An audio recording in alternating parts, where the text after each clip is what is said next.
Thank you, friend. Shabbat Shalom. Vayeira, and he appeared. The he is either an angel of the Lord or the Lord himself. Both are mentioned. It opens, and Yahweh appeared to him, and immediately switches to the three strangers and the lesson of kindness to strangers. And friends, one of the great lessons of Abraham is about being kind, about welcoming strangers, and keeping an open home.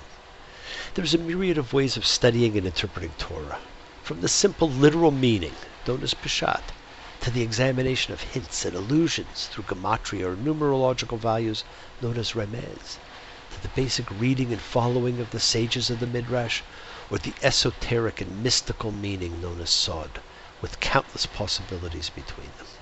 Each week, my friends, we actually contemplate and touch upon these and other possibilities as we weave through them. And you will too as you read and contemplate the things we discuss here. And don't be surprised that you get insights we don't even touch upon. In this parsha, we see the promise of God to Abraham and Sarah that they will have a son, even though Abraham is 100 and Sarah is 90. We have Abraham haggling with God over whether he will destroy Sodom and Gomorrah, depending on how many righteous people there are. The fleeing and promise of God to Hagar and Ishmael, and then their subsequent exile, and perhaps the greatest of all Abraham's tests of faith, the Akedah, or the binding of Isaac, the reading tied to the high holy days. We also see more episodes of angels in this one section than in any other parsha of the Torah. We are taught early that society needs to be governed by kindness and generosity. Abraham represented that outlook on life and taught it to his people. And we are given snippets of this to see, mostly through the episodes with the angels, who can be both expressions of God and expressions of independent beings. And so Abraham can see the three angels and speak to them as a singular being. And the three beings become only two when they appear at Sodom as God and Abraham continue their discourse. We see things in our own definitions, and an angel is both its own thing and an identifiable presence of God. We see it several times during Exodus, when the final plague comes and when God leads the Israelites through the desert. Abraham tries to save Sodom and starts the auction at 50 virtuous people. This is the first time in the Bible that a human questions a divine decision, and he ultimately settles for 10, which can't be found. The overriding lesson here is about faith. The whole early part of the Bible, since God picks an individual, which he does twice, is about faith. Faith at the personal level, not the national level. That comes later. And tied to faith are examples of people who are decent, kind, and caring. The people of Sodom were none of these. They were only concerned with their own material pleasures. And so the sages instituted rituals to help keep us distant from those thoughts and actions. We wash before a meal to be like the priests who underwent a purification ritual before eating, to keep a sense of holiness for the food.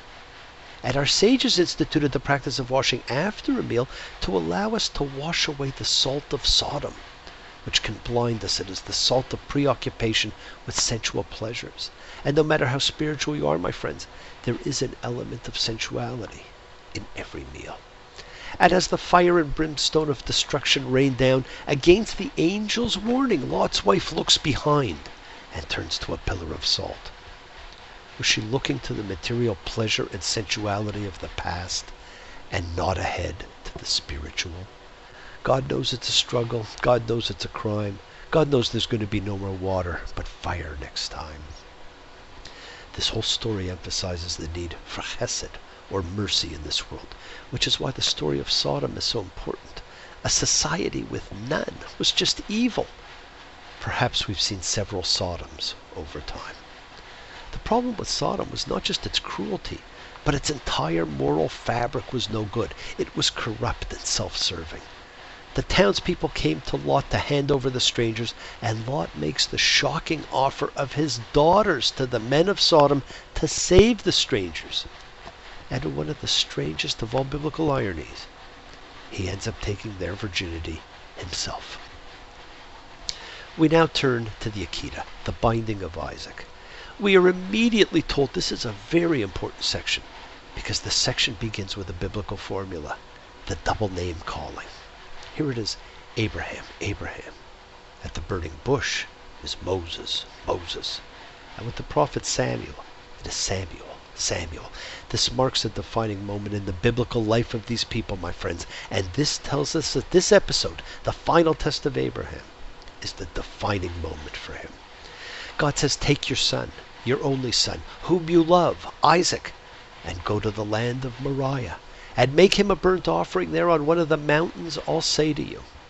Here is that faith we talked of last time. Go. I'll say when, I'll say where. It begins with a four-part identification.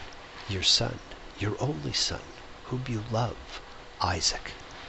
An emotional, endearing, touching description.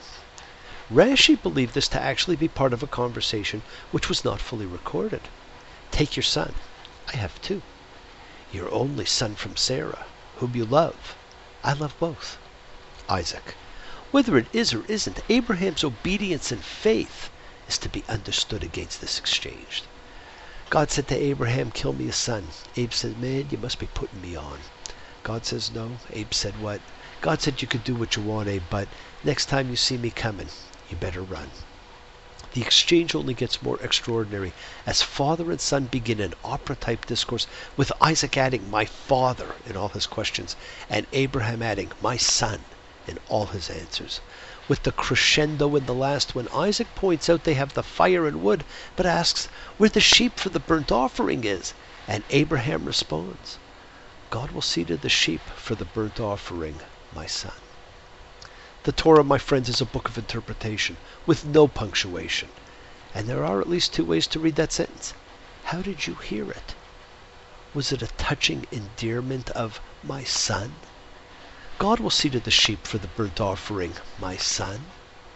Or was it fearfully ironic as he points out the sacrifice will be my son? God will see to the sheep for the burnt offering, my son. Interestingly enough, they're not reported as returning together, and following the Akedah, they never are mentioned speaking to each other again. And there is a midrash which raises the possibility that indeed the sacrifice was carried out. Here it obviously was not.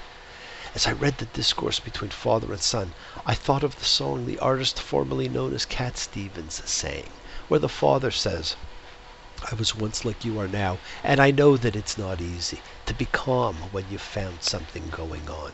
But take your time. Think a lot. Think of everything you've got, for you will still be here tomorrow, but your dreams may not. And the son replies, how can I try to explain? When I do, he turns away again. It's always been the same old story. From the moment I could talk, I was ordered to listen. Now there's a way, and I know that I have to go away. I know I have to go. Fathers and sons throughout time. Shabbat Shalom.